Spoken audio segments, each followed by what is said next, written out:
నదుల అనుసంధానం నా జీవిత ఆశయం. ఆంధ్రప్రదేశ్కు ఆధారమైన ప్రధాన నీటి వనరులు కృష్ణా, గోదావరి నదులు. గోదావరి నది మహారాష్ట్రలోని నాసిక్ వద్ద పుట్టి తెలంగాణ గుండా ప్రవహించి పోలవరం వద్ద ఏపీలోకి అడుగు పెడుతుంది. ఈ నదిపై పోలవరం, పట్టిసీమ, పురుషోత్తపట్నం, ధవళేశ్వరం బ్యారేజీ వంటి ప్రధాన ప్రాజెక్టులున్నాయి. ఇవి ఉత్తరాంధ్ర, కోస్తాంధ్ర నీటి అవసరాలు తీరుస్తాయి. కోనసీమ జిల్లాలోని అంతర్వేది, యానాం వద్ద గోదావరి చీలి బంగాళాఖాతంలో కలుస్తుంది. అలాగే కృష్ణానది మహారాష్ట్రలో పుట్టి కర్ణాటక, తెలంగాణ రాష్ట్రాల్ని దాటి నంద్యాల జిల్లాలోని సంగమేశ్వరం వద్ద ఏపీలోకి అడుగు పెడుతుంది. ఈ నదిపై శ్రీశైలం డ్యాం, నాగార్జున సాగర్, పులిచింతల, ప్రకాశం బ్యారేజీ వంటి ప్రధాన ప్రాజెక్టులున్నాయి. ఇవి రాయలసీమ ప్రాంత నీటి అవసరాలు తీరుస్తాయి. కృష్ణా జిల్లాలోని హంసనది వద్ద కృష్ణానది బంగాళాఖాతంలో కలుస్తుంది. ఉత్తరాంధ్ర, కోస్తాంధ్ర ప్రాంతాలతో పోలిస్తే రాయలసీమ ప్రాంతం ఎగువన ఉండడం వర్షాభావ పరిస్థితుల వల్ల కరువును ఎదుర్కొంటూ ఉంటుంది. దీనికి శాశ్వత పరిష్కారం చూపేందుకు ముఖ్యమంత్రి చంద్రబాబు ఎంతో కృషి చేశారు. రాయలసీమ ఒకప్పుడు రాళ్ల సీమ అయిపోతుందని, ఎడారిగా మారిపోతుందని మాట్లాడుకున్నాం. అలాంటిది రాయలసీమ రాళ్ల సీమ కాదు, రతనాల సీమగా చేస్తామని చెప్పాం, చేసి చూపిస్తున్నామని చెప్పి కూడా మీకు తెలియజేస్తున్నా. కృష్ణా డెల్టాకు నీటి కొరత ఉన్నప్పుడు శ్రీశైలం నుండి నీటిని దిగువకు వదిలేవారు.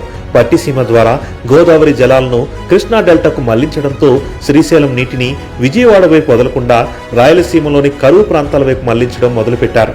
శ్రీశైలం రిజర్వాయర్ నుండి రాయలసీమకు పోతిరెడ్డిపాడు హెడ్ రెగ్యులేటర్ ద్వారా బనకచర్ల జంక్షన్ వరకు నీటిని పంపిస్తారు.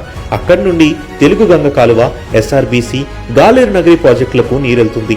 వీటితో పాటు రాయలసీమలో ఎగువన ఉన్న మారుమూల ప్రాంతాలకు నీరందించే మరో ముఖ్యమైన project Handri-Neeva Sujala Sravanthi. Srisailam back waters ఉన్న కర్నూలు జిల్లా మల్యాల గ్రామం వద్ద హంద్రీనివా ప్రారంభమవుతుంది. ఇక్కడున్న భారీ పంప్ హౌస్ లోని మోటార్లను ఉపయోగించి శ్రీశైలం నీటిని దాదాపు 200 మీటర్ల ఎత్తుకు ఎత్తుపోస్తారు. అలా ఎత్తిపోసిన నీరు హంద్రీనివా ప్రధాన కాలువలోకి చేరుతుంది.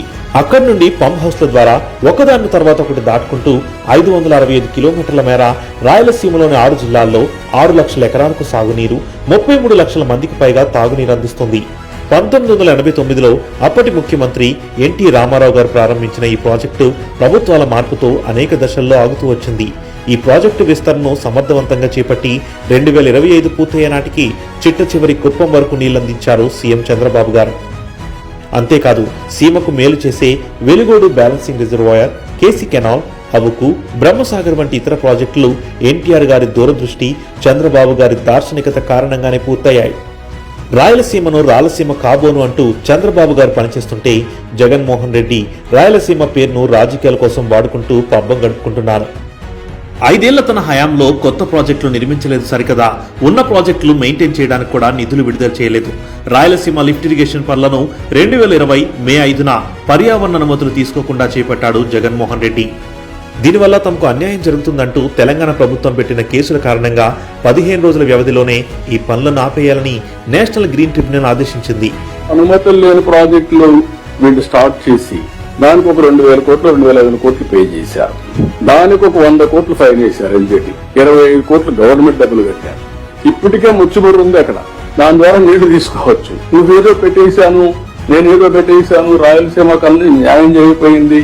రాయలసీమ పోయి చూస్తే ఎవ్రీ రిజర్వాయర్ నీళ్లు కట్టాం, ఎవ్రీ రిజర్వాయర్ ను పూర్తి చేశాం. ఎప్పుడూ రానటువంటి బ్రహ్మసాగర్ కూడా నీళ్లు ఇప్పించి పూర్తి చేశాం. ఈ సంవత్సరం 2020 నుండి 2024 వరకు అప్పటి తెలంగాణ సీఎం కేసీఆర్ తో 3 క్లోజ్డ్ డోర్ మీటింగ్స్ నిర్వహించిన జగన్ రాయలసీమకు సాధించింది మాత్రం గుండు సున్నా. ఇన్నాళ్లు ఆ మూల్యాన్ని రాయలసీమ ప్రజలు చెల్లించారు.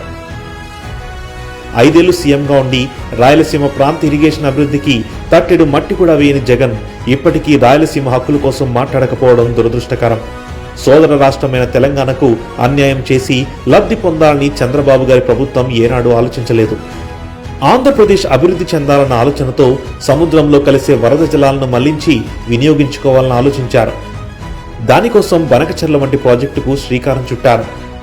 కోట్లాది క్యూబిక్ మీటర్ల నీరు వృధాగా సముద్రం పాలు చేయకుండా రాయలసీమ నేలను తడపాలని చూస్తున్నారు.